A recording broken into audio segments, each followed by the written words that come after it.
so bí ọ̀rọ̀ bisimilahi rahman rahim bó ṣe rí lọ́dọ̀ ànábì ní bó ṣe rí nínú kùránì ní bó ṣe rí nínú súnnà ní bó ṣe rí lọ́dọ̀ àwọn companion bó ṣe rí lọ́dọ̀ àwọn sọ̀rọ̀sọ̀ ní. so àwọn yẹn dẹ̀ ní ẹ̀wò wọ́n dẹ̀ ṣayé di sin àti ìrọ́gà kan ní ìsìlámù gbogbo àwa mùsùlùmí tó àwọn yẹn lọ́gà wa.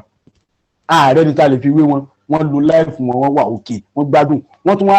ọlọ́run tún ti wá kọ́lé ọ̀run kalẹ̀ fún wọn kalẹ̀ látàyè lọ́lọ́run ti fún wọn láni ní certificate àlìjẹ́nnà kí ni wọ́n dẹ́ lò àwọn orúkọ ọlọ́run ọba tí wọ́n lò náà ni àmọ́ àwa ti sìn àti gbọ́njú ọlọ́run ọba lọ a gbé ẹ̀mí wa problem ta ní nìyẹn o a gbé ẹ̀mí wa kúrò lọ́dọ̀ ọlọ́run àwa gbé ẹ̀mí wa sọ́dọ̀ òòṣà a gbé ẹ̀mí wa sọ́dọ̀ bàbá aláwo a gbé ẹ̀mí wa sọ́dọ̀ pásítọ̀ a gbé ẹ̀mí wa sọ́dọ̀ àfáà a gbé ẹ̀mí wa sọ́dọ̀ adáhunṣe àwọn adágbígbá ibẹ̀ la gbé ẹ̀mí wa sí lọ́lọ́run náà bá fi fọwọ́ lẹ́rán nígbà wò wá ibi tá a wá gbẹ̀mí wa sí yẹn ibẹ̀ ni ó tẹ̀lé wa lọ ibẹ̀ ni bùkátà wọ́n ti bíyá títí ń ṣe déédéé ṣíríkù kan náà àwọn ṣíríkù tá a pín fúnra tá a pín ẹbọ dídì kan nínú àwọn ẹbọ tá a pín fún wa ní òní. torí pé ìgbẹ́mí kú lọ́dọ̀ ọlọ́run náà kèfèrí kan ló ṣe sọ́lọ́run ọba yẹn ṣíríkù kan ló ṣe yẹn ọlọ́run ó bi àbùkátà rẹ o ọlọ́run ó bi àbùkátà rẹ bẹ́ẹ̀ àmọ́ ń jọ gbé di àlìkíyàmọ̀ wọ́n sọ fún ẹ pé àwọn tó gbé ẹ̀mí rẹ lé lọ́wọ́ òun láyàtà fásitì kàfúrà hánú suratul káfí jò ní àwọn tó gbẹ́mí rẹ lé lọ́wọ́ wọn ó pè ní ó yá ń jọ gbé di àlìkíyàmọ̀ yá pé babaláwo rẹ wá yá àfáà pásítọ̀ tó ń lọ bá ó yá babaláwo tó ń lọ bá adáhunṣe tó ń lọ bá ó yá lónìí kó wá gbà ọlẹ níwájú èmi ọlọ́run ọba ní babaláwo yẹn bá mọ sọ pé òun ò mọ̀ rí o àfọwọ́mọ lóhun ò mọ̀ rí bàbá adáhunṣe yóò lóhun ò mọ̀ rí adágbígbá yóò lóhun ò mọ̀ rí pásítọ̀ yóò lóhun ò mọ̀ rí níjọ náà ló fi jẹ́ pé aláǹfààní gbogbo àwọn ọ̀rọ̀ tá à ń sọ yìí aláǹfààní ká tètè tún ṣe láyé bí ká tó lọ nítorí pé tá a bá tètè tún ṣe á tètè àmẹ́ndì ibi tó bá yẹ ká àmẹ́ndì ń bẹ̀ á tètè jáwọ́ ń bẹ̀ á tètè fèsì ọlọ́run ọba látàyé kó tó di àsìkò tí ò ní ṣe látúnṣe mọ́ la fi ń sọ fúnra wa. kí ni ọlá tí ń bẹ fún bismillahir rahmanir rahim ìmáàmù wọn pe ìmáàmù kan ní ìmáàmù Tha'alibi ó gbajúmọ̀ nínú àfọ ní tafsiri ní sẹ́ńtúrì kẹsàn-án lẹ́yìn anabi sallallahu alayhi wa sallam 875 òun ló ṣaláìsí kọ́lọ̀ musa báwa kẹ́ òun náà ó ní tafsiri rẹ̀ tóbi tó ní tafsiri bíi àwọn ìmáàmù Ibn Kathir bí àwọn ìmáàmù Tabari tó jọ pé ọ̀rọ̀ àwọn sàhábé lòun náà kó síbẹ̀ bí ìmáàmù Ibn Kathir ṣe ṣe bí ìmáàmù Tabari ṣe ṣe òun ló gba ẹgbàá wá látọ̀dọ̀ Sa'id al-Khudri Abu Sa'id al-Khudri ni wọ́n ti gba ọ̀rọ̀ yìí wá ó lóun gbọ́ tí Abdullahi ibn Abbas sọ yìí pé kullu shay'in lahu asas Abdullahi ibn Abbas ọlọ́mọṣàbàkẹ́ àti Abu Sa'id al-Khudri ọlọ́mọṣàbàkẹ́ gbogbo wọn ó ló sọ yìí pé kullu shay'in lahu asas gbogbo nǹkan pátápátá ló ní pílà tiẹ̀ ló ní ìpìlẹ̀ asasu ní pílà foundation pílà kọ́ foundation tí nǹkan jókòó lé lórí ó ní wà asasu alukur'an rí foundation tí alukur'an jókòó lé lórí Fatihatul Kitab òun ni suratul Fatiha tá à ń kà yẹn tá à ń fi kírun ní gbogbo gbà wọ́n ní wà asasu Fatihatul Kitab wá rí suratul Fatiha fúnra rẹ̀ náà òun náà tún nípìlẹ̀ tí ó jókòó lé lórí wọ́n ní kí ní ìpìlẹ̀ rẹ̀ ó ní bismillahir rahmanir rahim ó ní bismillahir rahmanir rahim òun ní ìpìlẹ̀ tí suratul Fatiha tó jókòó lé lórí ó wá ṣe wá láǹfààní parí ẹ̀ ó ní wáyé sáṣítà kéìtà tó bá fíìlì kankan nínú ara rẹ̀ bùkátà kan nǹkan kan ṣẹlẹ̀ àbó fíìlì kankan nǹkan kan ṣe ọ́ ọ́ ẹ̀ǹtàlálítà àbó fíìlì ó wà injured níbì kan fa'alayka kabil asas kó o yá lọ́dún nímọ̀ ìpìlẹ̀ suratul Fatiha túṣífà bí iznillah ó ní pẹ̀lú ògùn ọlọ́run ọmọ ìlàlàáfíà ó fi hàn pé bismillahir rahmanir rahim ó tún ṣe ìwòsàn lọ́rọ̀ tá a gbọ́ lẹ́nu Abdullahi ibn Abbas tán yìí ẹnu mọ́ pé ìgbà tí òun sọ bó ti sọ yìí tá a wádìí ẹ̀ àdìs ọ̀rọ̀ yìí kò fẹsẹ̀ múlẹ̀ lọ títí kan kò fẹsẹ̀ múlẹ̀ tó bó ṣe yẹ kó fẹsẹ̀ múlẹ̀ so nítorí pé ó ní fura ìtumọ̀ ẹ̀ ní pé ó ní kéèlẹ̀gì díẹ̀ àmọ́ ẹja fi ọ̀rọ̀ kéèlẹ̀gì tó ní kalẹ̀ ṣé ìmọ̀ ṣe bismillahir rahmanir rahim ṣó lè bí abùkátà wa àbí ó lè bíya rẹ̀ ó lè bíya rẹ̀ àmọ́ bí àdìsí ẹ̀bí ọ̀rọ̀ yìí ṣe rí kì í sọ̀rọ̀ asaru ni wọ́n pè orípa àwọn sàhábà àdìsí ni wọ́n lò fún anabi sallallahu alayhi wa sallam orípa tá a gbọ́ yìí ṣé bí bismillahir rahmanir rahim ṣó bí abùkátà wa sí àbí òbíyá òun ni ẹja mọ́ bíra wa. Ìmáàmù Tabari rí tún gbẹ̀gbà wá mi ó ṣe wá láǹfààní òun gangan fúnra rẹ̀ ní sọ̀rọ̀ ó ní ọlọ́run ọba àlékè ọlá ó ní ká wo bismillahir rahmanir rahim níbi nígbà tó ọlọ́run ọba àlékè ọlá ọba tó ga ọba tí ò sí irú rẹ̀ torúkọ rẹ̀ tóbi ọba tó kàǹkà ó ní àdàbà nàbí yàwó ó ní ànábì kọ́ ọlọ́run ọba kọ́ ànábì rẹ̀ lẹ́kọ̀ọ́ muhammad sallallahu alayhi wa sallam bitalimihi zikra asma'i ilé òsínà ó ní àwọn orúkọ tó rẹwà lọ́lọ́run fi lé ànábì lẹ́nu ó fi lé ànábì lẹ́nu pé kó máa wí níbi gbogbo òṣè kọ̀ọ̀kan kò gbé ògùn lé lọ́wọ́ kò gbé ewé lé lọ́wọ́ kò gbé àwọn egbò lé lọ́wọ́ pé egbò yìí ni ó máa lò ewé yìí ni ó máa lò tó bá jẹ́ pé ọlọ́run bá gbé ewé àbẹ́gbò ọlọ́run bá gbé lánàbì lọ́wọ́ ni òun làwa ni òun máa lò ó yóò polówó rẹ̀ sínú àlùkùránì tá a kàn kúra sí dààmú tá a fẹ́ kúra tẹ́lómi bá tí etí ẹ lómi bá gbọ́ kán tó pe gùn délẹ̀ lásán ó tì rẹ̀ ti nà oògùn ó ti so gbogbo ìgbésí ayé ẹ̀ mọ́ oògùn àníṣe kán tó pe ó kán bá ti pe ó kán tó pe gùn délẹ̀ ó ti etí ẹ̀ ti nà síbẹ̀ pé nǹkan tó wọ́n fi bí abùkátà wọn ni lọ́lọ́run náà bá fi tẹ̀lé lọ́bẹ̀ ló fi di fìtínà fún gbogbo wa la kó síbẹ̀ o àfẹnitọ́lọ́run bá yọ ọ́nbẹ́ nìkan ni. Ìmáàmù Tabari ó ní àmàmà jẹ̀mí àfún àlì olólùn kọ́ ànábì ní àwọn orúkọ tí ó lò fún bùkátà kọ̀ọ̀kan torí bá ń fọ ìntó lónìí tí inú bá ń rún ẹ nǹkan tó lónìí tó bá fẹsẹ̀ kọ ìntó lónìí tójú bá ń dùn ẹ ìntó lónìí tó bá fẹ́ bùkátà kan ìntó lónìí tó bá fẹ́ bímọ ìntó lónìí ọlọ́run kọ́ ànábì ní gbogbo ẹ̀ lẹ́yọ̀ kọ̀ọ̀kan pé ibi nǹkan kọ̀ọ̀kan máa lò nǹkan báyìí sí ló fi kọ́ ní a'udhu billahi minash shaitani rajim nígbà tó bá ń fura àwọn nǹkan kan nú ara téèyàn mọ tó jẹ́ spiritual kínní tí máa wúzọ̀ tẹ́ni tẹ̀lé suratul falak suratul nas láti lè fi ṣe kíni láti lè fi dí oúnjẹ security àti àwà fún gbogbo àwọn nǹkan tí yóò máa ṣẹlẹ̀ sọ́mọ ànábì ádámà nílé ayé nítorí pé bí oòrùn ṣe ń yọ yẹn làwọn nǹkan kan tẹ̀lé làwọn atẹ́gùn kan tẹ̀lé wá tó ṣe pé lè ṣe àwọn èèyàn léṣe bí ṣùpá ṣe ń yọ lálẹ́ làwọn atẹ́gùn kan tẹ̀lé wá tó ṣe pé lè ṣe ọmọ èèyàn léṣe ọlọ́run wá fún wa ní ìta lè lò òun ni màwíza tẹ́ẹ̀n òun ni a'udhu billahi minash shaitani rajim. So Ìmáàmù Tabari ó ní waja'ala dhalika li jami'i khalqihi sunnatan yastanuna biha ó ní ọlọ́run wá ṣe bó ṣe ṣe fànàbì yẹn náà ló wá gbé kalẹ̀ as in ọ̀nà tí ìgbà tó ti là á kalẹ̀ fànàbì pé kànàbì máa rìn ó wá là á kalẹ̀ fáwọn tá a bá tẹ̀lé ànàbì náà pé ẹ̀yin ni ẹ̀ máa rìn bá ànàbì yìí ti rìn ẹ wá jẹ́ àbí gbogbo àwa mùsùlùmí lónìí látòrí èmi kí n gbé bèrè yẹn látòrí èmi náà ṣé bá nàbì ṣe là ṣe ń ṣe yìí ṣé bá nàbì ṣe lo láìfọ ẹ la ṣe ń lo yìí gẹ́gẹ́ bí tí Ìmáàmù Tabari sọ tán sí ṣé bá nàbì ṣe lo la ṣe ń lo ṣáwọn nǹkan tánàbì ló là ń lò ìwọ náà kó máa já ọ nínú ṣé n tánàbì ṣé n tó gbé sínú ilé rẹ tó gbé sábẹ́ bẹ́ẹ̀dì rẹ n tó fi kọ́ òkè ilé rẹ n tó fi rì mọ́lẹ̀ níbi ṣọ́ọ̀bù rẹ ṣé ànábì ṣe bẹ́ẹ̀ ṣé o bá rú ẹ̀ lọ́wọ́ ànábì n tó fi kọ́pà rẹ ní tí wọ́n ní kó fi kíní kan tán ni o máa kán sáàrin orí kíní kan tán ni o máa tọ́lá láràárọ̀ kó tó jáde nulẹ̀ ṣe o bá rú ẹ̀ lọ́wọ́ ànábì ìkan tán ni o máa fi para kó tó sùn lálẹ́ ọṣẹ ìkan tán ni o gbọ́dọ̀ mọ́ fi wẹ̀ délì àárín òru ni o wẹ̀ ṣe o bá rú ẹ̀ lọ́wọ́ ànábì Ìmáàmù Tabari níbi wá o ó ní wàṣẹ bí ìlànà yẹtẹ́bí wọn náà lè yà ọlọ́run ti lànà kalẹ̀ fún wa bó ti lànà fún ànábì fàkọ́wùlù kọ́yìn Ìmáàmù Tabari ó nígbà tí èèyàn bá sọ pé tí mùsùlùmí tó nígbàgbọ́ tó bá sọ pé bismillahir rahmanir rahim ó ní ìzáfùtàtà taliyan nígbà tó wí bẹ́ẹ̀ tán tó wá ka lápòjúwe ó mú súrà kan nínú alukurani ó ti ṣe bismillahir rahmanir rahim ó wá mú súrà kan nínú alukurani ó wá kà á ìtumọ̀ tí ń wí ni wípé súrà tí ń fẹ́ kà yìí mo fẹ́ kà nítorí ọlọ́run mo fẹ́ kà ní yọ̀ǹda ọlọ́run mo fẹ́ kà ní yọ̀ǹda ọlọ́run ìyọ̀ǹda ọlọ́run ni mo fẹ́ fi máa fi kà á Ìmáàmù Tabari wá ní ṣé ẹ rí bó ṣe fẹ́ ka súrà yẹn ní yọ̀ǹda ọlọ́run yẹn ó ní kadhalika sa'irul af'al gẹ́gẹ́ bẹ́ẹ̀ ni gbogbo activities ọmọ ànábì Adam Ìmáàmù Tabari lọ sọ bẹ́ẹ̀ ó ní àwùlẹ̀ fi recitation àfiṣe example ni gẹ́gẹ́ bẹ́ẹ̀ ni tá bá fẹ́ jẹun gẹ́gẹ́ bẹ́ẹ̀ ni tá bá fẹ́ mumi gẹ́gẹ́ bẹ́ẹ̀ ni tá bá fẹ́ jáde nínú ilé wa gẹ́gẹ́ bẹ́ẹ̀ ni tá bá fẹ́ wọnú ilé wa padà gẹ́gẹ́ bẹ́ẹ̀ ni tá bá fẹ́ ṣílẹ̀kùn mọ́tò wa gẹ́gẹ́ bẹ́ẹ̀ ni tá bá fẹ́ ṣí ignition mọ́tò tá fẹ́ start ẹ̀ gẹ́gẹ́ bẹ́ẹ̀ ni ẹni tó ní kẹ̀kẹ́ ẹni tó ní kíni máṣíìnì tó fẹ́ gun máṣíìnì náà ẹni tó fẹ́ gun nǹkan ọ̀gùn ó fẹ́ wọnú tẹ́sì ó dá tẹ́sì dúró ṣe bísímìláì kó tó wọbẹ̀ ṣe bísímìláì ràmánì rọ̀hìm kó tó wọbẹ̀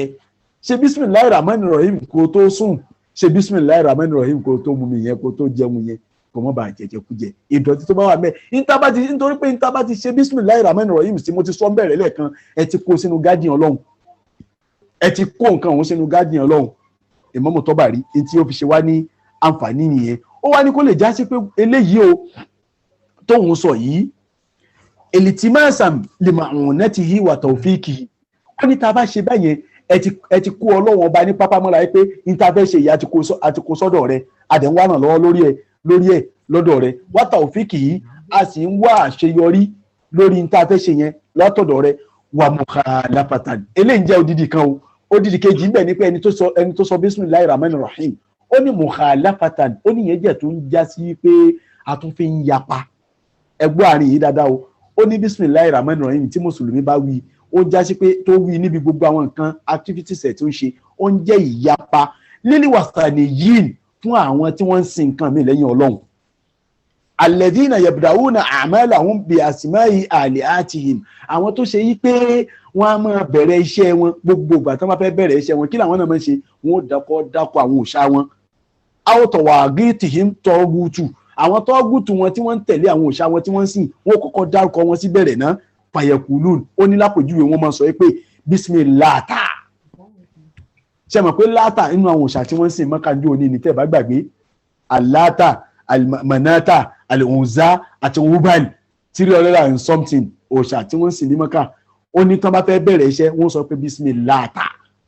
èyí táwọn òbí sọ pé bísímìláì rahmanir rahim àwọn ni wọ́n sọ pé bísímìláàtà wọ́n sọ pé bísímìlòzá wọ́n sọ pé bísímìlòzá so bísímì hubal wọ́n sọ pé lórúkọ hubal la fẹ́ fi ṣiṣẹ́ yìí báwọn tí wọ́n ń ṣe tiwọn yẹn ó já sí pé mùsùlùmí náà wà dúró òun náà máa sọ pé bísímìláì rahmanir rahim láti lè fi yapa àwọn tí àwọn náà sọ bẹ́ẹ̀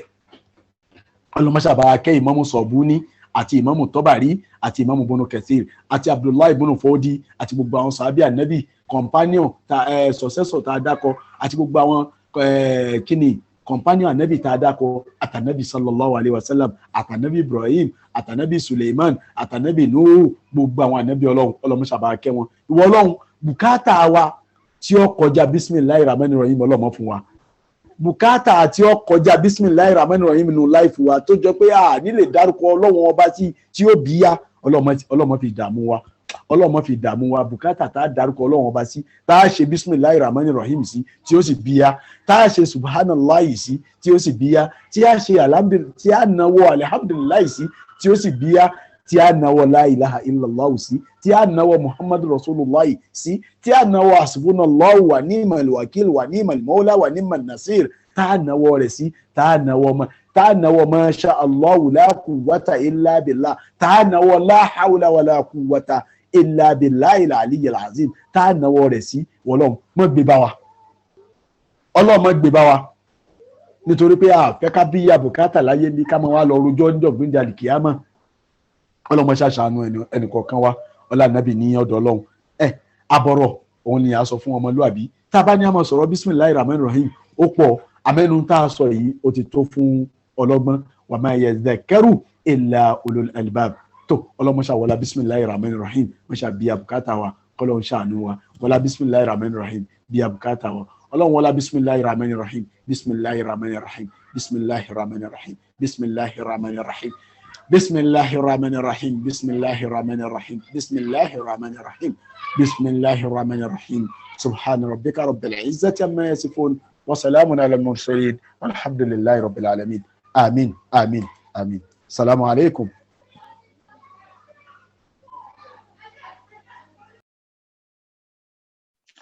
وعليكم السلام ورحمة الله تعالى وبركاته.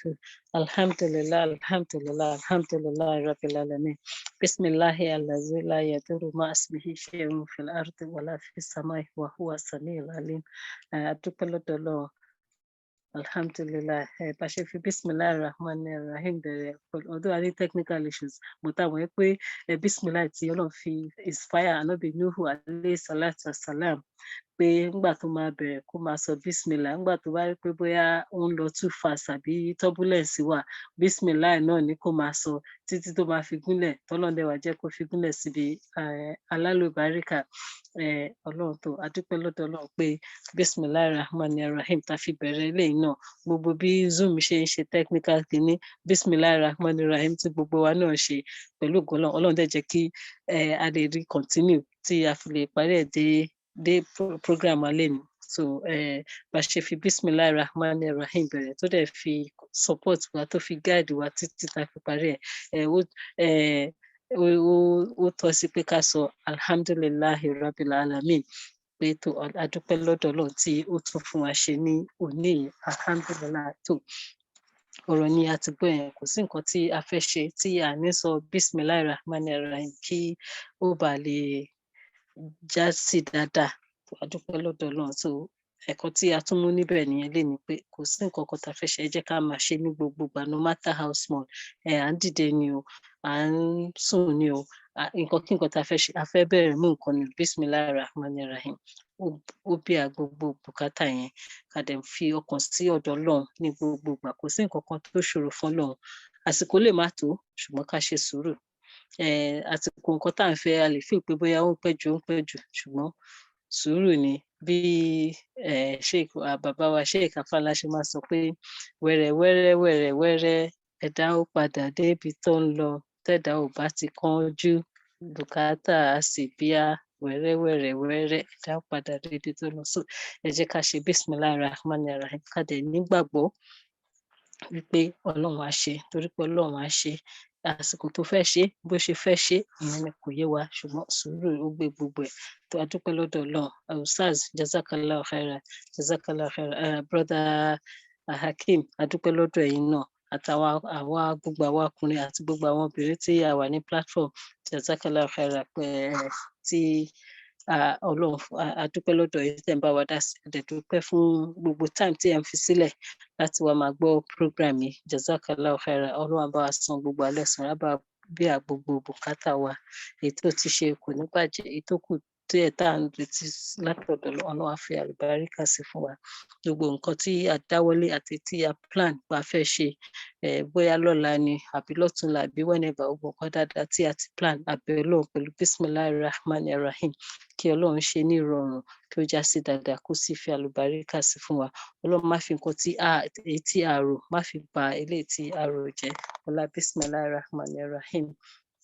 Alhamdulillahi Rabbil Alamin, Ar-Rahmanir Rahim, Maliki Yawmiddin, Iyyaka na'budu wa iyyaka nasta'in, Iyyaka na'budu wa iyyaka nasta'in, Iyyaka na'budu wa iyyaka nasta'in, Ihdinas siratal mustaqim, siratal ladzina an'amta alaihim, ghayril maghdubi alaihim waladdallin. Amin. Allahumma salli ala Sayyidina Muhammad wa ala alihi wa sahbihi wa sallim tasliman kathiran. Amin. Brother Hakeem post chat kan nísìn tí ó jẹ́ tó yẹ ká point out pé tá bá ń sọ Bismillahir Rahmanir Rahim, ẹ jẹ́ ká máa wò pé kò sí nǹkan míì yàtọ̀ sí Ọlọ́run, pé nǹkan tá fẹ́ ṣe yìí, Ọlọ́run ni ọba tó wà merciful, exceedingly merciful fún gbogbo àwọn nǹkan tó dá. Ó dẹ̀ wá ṣe on the day of judgment, ó dẹ̀ wá ṣe àwọn nǹkan tó yẹ pé mercy yẹn báyìí unlimited ni fún wọn. So tá bá ń sọ Bismillahir Rahmanir Rahim, ẹ jẹ́ ká máa rántí ká máa imagine àwọn attributes Ọlọ́run, bá ṣe ń sọ nǹkan tá fẹ́ fi tá ní lọ́kàn tá fi ń sọ yẹn, ẹ jẹ́ ká máa rántí Asmaul Husna. Ṣòtìyẹn tá bá tẹ̀ lè imagine anything, ẹ lè imagine ká ní lọ́kàn 99 names of Allah. Ṣé mọ̀, bàbá ṣe ń sọ Bismillahir Rahmanir Rahim, ká máa lò pẹ̀lú Asmaul Husna àti any page of the Quran, gbogbo ẹ̀ ní orúkọ Ọlọ́run, ọ̀rọ̀ Ọlọ́run ní gbogbo ẹ̀, so that kíní a lè tún amplify, ó máa magnify Bismillahir Rahmanir Rahim yẹn ní ọkàn wa, kí Ọlọ́run ṣe ní rọrùn. Àmín. Jazakallah khairan. Ustaz ẹ fún wa ní closing prayer ká tó máa lọ, ṣùgbọ́n ká tó máa lọ, a rántí pé Saturday à ń continue reflections lórí Suratul Kahf tí à ń ṣe. Last week a ṣe ní Saturday, a ṣe ti Ashabu Jannatain. So next Saturday inshallah a sọ nípa ti ìtàn Ànábì Musa alayhi salatu wassalam. So tó bá di Monday, next Monday inshallah, a tún mú another topic abẹ́ series excellence of small deeds inshallah kí Ọlọ́run ṣọ́wájú ìgbà náà lọ àmín àmín jazakallah khair. Ustaz ẹ jọ̀ọ́ fún wa ní closing prayer. Wa alaikum salam wa rahmatullahi wa barakatuh. Jazakumullahu khairan. Ọlọ́mọ sábà san ní ẹ̀san olóore. Ọ̀dà Abdulhakeem ọlọ́mọ sábà dúró tì yín ọlànàbí ní ọ̀dọ̀ Ọlọ́run. Ọ̀rọ̀ tí ẹ sọ síbẹ̀ yẹn òun náà ni tí a sọ níjọ́ ní ọ̀sẹ̀ tó lọ kí o sí àǹfààní níbi tí yẹn bá ń ṣe bismillahir rahmanir rahim àbọ̀ ń ṣe hasbunallahu wa ni'mal wakil àbọ̀ ń ṣe salamun qawlan min rabbir rahim àbọ̀ ń ṣe la hawla wala quwwata illa billah. Ṣe ráwọn kinní yẹn gbogbo àwọn orúkọ Ọlọ́run ọba yẹn ní májẹ̀mú fẹ́ni tẹ́ bá rí tí ń sọ pé àti ẹ̀ wá pé orúkọ Ọlọ́run náà kò jẹ́ fún un bẹ́ẹ̀ ni ìdí tí ò fi jẹ́ fún ẹni pé nígbà tó pe bismillahir rahmanir rahim tó jọ pé kinní tí wọ́n ní o tún fi para ìbẹ̀lẹ̀mí ẹ̀ tún wà ìbẹ̀lẹ̀mí rẹ̀ wà kinní tí wọ́n ní o fi sáàrin orí ìbẹ̀lẹ̀mí ẹ̀ wà lẹ́yìn ìgbà tó ṣe bismillahir rahmanir rahim tán. So Ọlọ́run bá dẹ̀ ní májẹ̀mú tiẹ̀ òun ní pé la yajtami an-nuru wa-dhulumat an-nuru wa-dhulumat ìmọ́lẹ̀ àtòkùnkùn kìí papọ̀ sí ojú kan náà kẹrí bí ìmọ́lẹ̀ ṣe wà nígbà yẹn ṣe ká tún wá rókùnkùn bí ṣé ó possible kò lè possible now. So ìdí tí ò fi lè possible yẹn ni ò lè jẹ́ kó jásí pé bismillahir rahmanir rahim máa jẹ́ fún ẹ nígbà tó tún ti lẹ́mí rẹ síbòmíì tó bá ti fẹ̀mí síbòmíì Ọlọ́run fi ọ́lẹ̀ pẹ̀lú ibi tó fẹ̀mí sí yẹn ni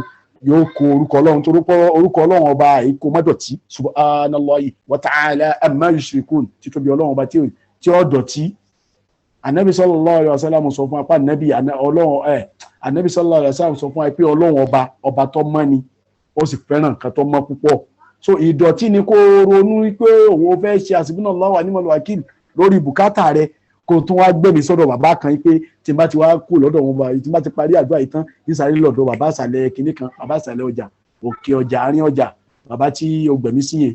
So ìyẹn ni ká sá fún ọlọ́mọṣá gbàgbé ẹnì kọ̀ọ̀kan wọn lánàbì ní ọ̀dọ̀ Ọlọ́run ọlá bismillahir rahmanir rahim bismillahir rahmanir rahim bismillahil ladhi la yadurru ma'a ismihi shay'un fil ardi wala fis sama' وهو السميع البصير بسم الله الرحمن الرحيم بسم الله الملك القدوس بسم الله السلام المؤمن بسم الله الغني المغني بسم الله الأول والآخر بسم الله الآخر الظاهر بسم الله الرحمن الرحيم التحيات لله الزاكيات لله الطيبات الصلوات لله السلام عليك أيها النبي ورحمة الله وبركاته السلام علينا وعلى عباد الله الصالحين والعصر إن الإنسان لفي خسر إلا الذين آمنوا وعملوا الصالحات وتواصوا بالحق وتواصوا بالصبر سبحان ربك رب العزة عما يصفون وسلام على المرسلين والحمد لله رب العالمين والسلام عليكم ورحمة الله تعالى وبركاته آمين.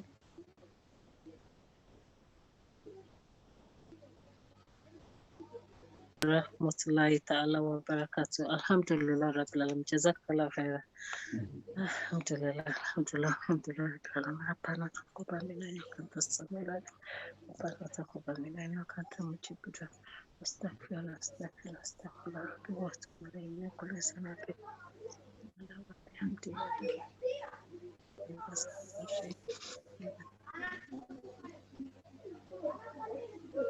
Amin.